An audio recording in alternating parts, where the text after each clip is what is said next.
Os brasileiros que deixaram a faixa de Gaza chegam ao Brasil hoje à noite, depois de mais de um mês de conflito e muito tempo de angústia, minha gente. A Janaína Camelo vai contar como já está rolando a viagem de volta deles aqui para o Brasil.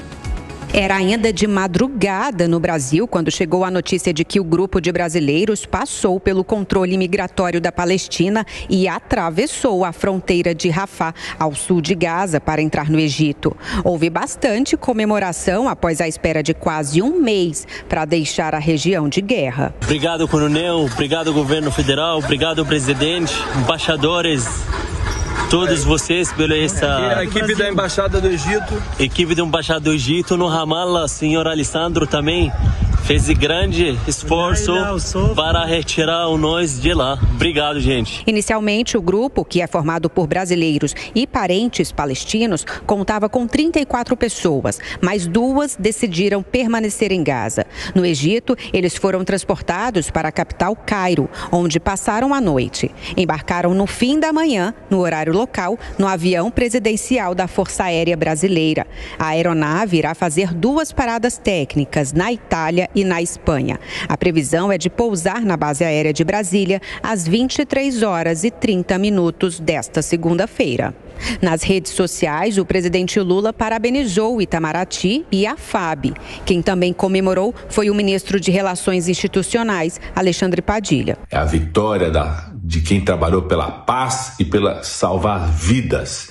E uma derrota da turma do contra. E presenciei diretamente o trabalho do presidente Lula, do ministro Mauro Vieira, do assessor especial Celso Amorim, do embaixador brasileiro na Palestina, Alessandro, de todo o corpo diplomático do Itamaraty, o corpo da FAB, trabalharam intensamente para salvar essas vidas e darmos mais um passo pela luta da paz. Queremos paz no mundo. Segundo o Itamaraty, haverá uma operação de acolhimento aos recém-chegados, com apoio médico, psicológico e de documentação, por exemplo. Eles ficarão em Brasília por 2 dias, em um alojamento da Força Aérea. Quase metade do grupo não tem parentes no Brasil ou não tem onde ficar. Neste caso, o governo brasileiro providenciou um local no interior de São Paulo, onde essas pessoas poderão ser acolhidas. Sobre uma possível segunda lista de brasileiros em Gaza a serem repatriados, o Itamaraty disse que está disposto a atender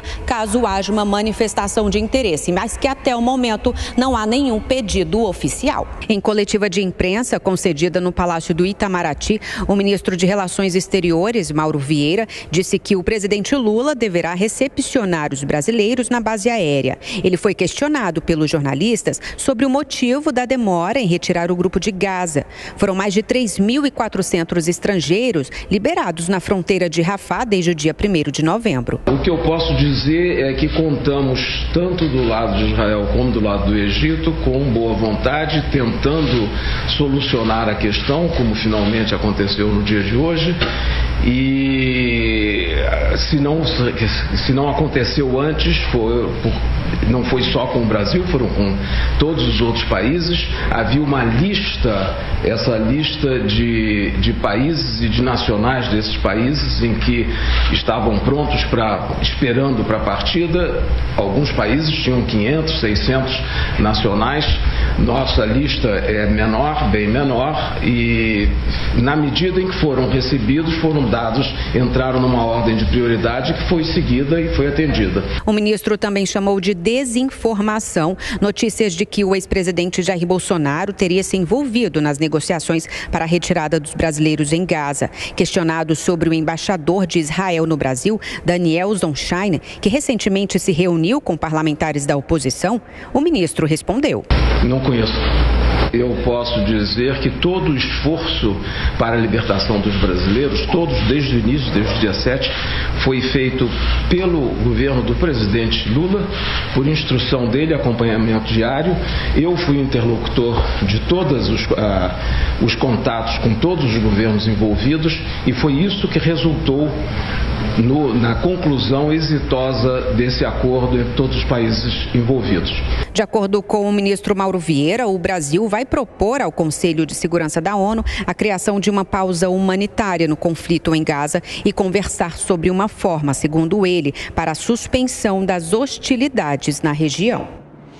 Então, até agora, esse é o saldo da repatriação de brasileiros aqui para o país. Nós tivemos pouco mais de 1.400 repatriados de Israel, 32 brasileiros que saíram da Cisjordânia, que foi a repatriação mais recente, e agora esses 32 brasileiros que aguardam para sair de Gaza, e a previsão é que cheguem no Brasil ainda hoje à noite. A previsão ainda é que o grupo embarque ainda nesta manhã. E daqui a pouquinho, né, Beatriz Manfredini, traga a boa notícia aí com mais exatidão para nós. Bem-vinda, boa semana. Oi, Lívia, boa semana para você também, para o Colombo, para todos que nos acompanham aqui no Jornal da Manhã. A gente começa essa semana, então, com essa boa notícia, né? A previsão é que os brasileiros que estavam na faixa de Gaza, tentando sair ali do local há mais de um mês, cheguem finalmente hoje, então, ao nosso país, às 11h30 da noite, mais especificamente. Eles saem daqui a pouquinho, né, do aeroporto ali do Cairo, no avião presidencial, o avião do Brasil, e então a previsão é que eles cheguem ao Brasil às 11h30 da noite, ainda desta segunda-feira. Agora, há pouco, um dos brasileiros que está lá no grupo de 32 pessoas que retornam ao Brasil hoje, que está fazendo diversas publicações nas redes sociais, todo esse tempo e atualizando do que vem acontecendo por lá, o Hassan, postou um vídeo justamente mostrando que eles já estão no aeroporto, estão ali nos trâmites para embarcar no avião presidencial. Então, hoje ainda teremos esse grupo de 32 pessoas desembarcando por aqui. Lembrando que inicialmente eram 34, o Itamaraty, o Ministério das Relações Exteriores, avisou que 2 pessoas desistiram de embarcar, desistiram de voltar para o Brasil, uma mulher de 50 anos e a filha dela de 12 anos, alegando motivos pessoais.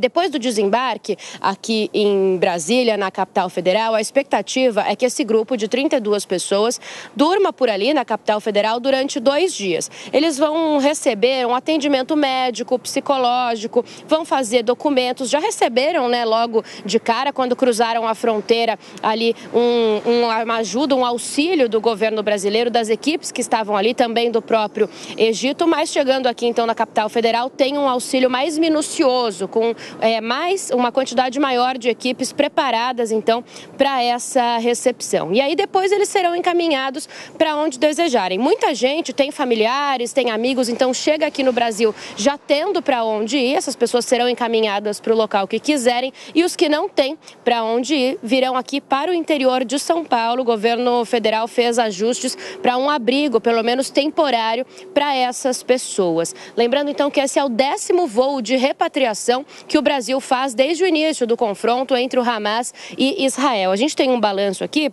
Até agora, foram 1.477 passageiros transportados. Desses, 1.462 são brasileiros, 11 palestinos, 3 bolivianas e uma jordaniana, além de 53 animais domésticos. Então, voo aguardado hoje para o finzinho da noite, Lívia. A gente também fica aqui na expectativa. E eu estava ouvindo você e vendo as imagens que você estava mostrando para a gente, Manfredini, do Hassan Rabi, que tem enviado muitos vídeos aqui para o Brasil, mostrando a saga dos brasileiros lá na faixa de Gaza. E é claramente diferente e muito mais positiva, claro, a expressão não só do Rabi, né, do Hassan Rabi, mas também de toda a comitiva, vamos dizer assim, do grupo, né, de brasileiros que estavam aguardando tão ansiosamente para voltar aqui para o Brasil. Essa imagem que você trouxe foi justamente depois que eles conseguiram passar pela passagem de Rafah e já estavam em terras egípcias, e é muito clara a satisfação do pessoal nas imagens que a gente pôde acompanhar. Agora, infelizmente, né, Manfredini, a situação continua muito crítica para quem segue na faixa de Gaza. Qual é o panorama que a gente tem em relação aos sistemas de saúde da região?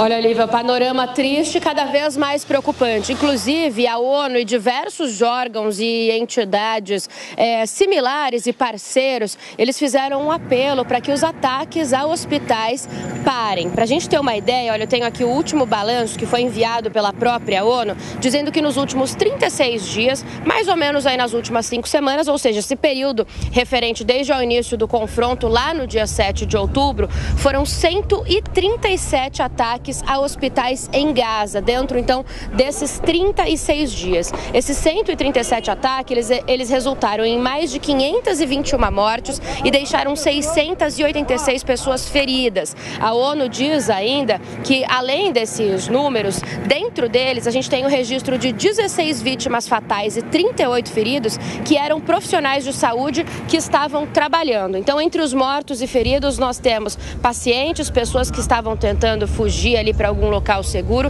e também os próprios profissionais, os médicos, enfermeiros que trabalham no local tentando ajudar. E aí, nesse apelo, a ONU faz então um pedido, né, para os agentes internacionais para que esses ataques cessem imediatamente, que eles ajudem nisso, e diz o seguinte: olha, que o mundo não pode ficar em silêncio enquanto os hospitais, que deveriam ser refúgios seguros, são transformados em cenários de morte, devastação e desespero. É assim, então, esse apelo feito por diversas entidades, encabeçado aí pela ONU. Olivia. Pois é, e é bom a gente lembrar, inclusive, das pausas humanitárias de pelo menos 4 horas que já foram acordadas entre Estados Unidos e os governos envolvidos nesse drama na faixa de Gaza e também, claro, em Israel, mas fica difícil para quem está internado, para quem precisa do suporte, conseguir aproveitar essa pausa humanitária para finalmente conseguir deixar o norte e ir para o sul da faixa de Gaza, né, Manfredini?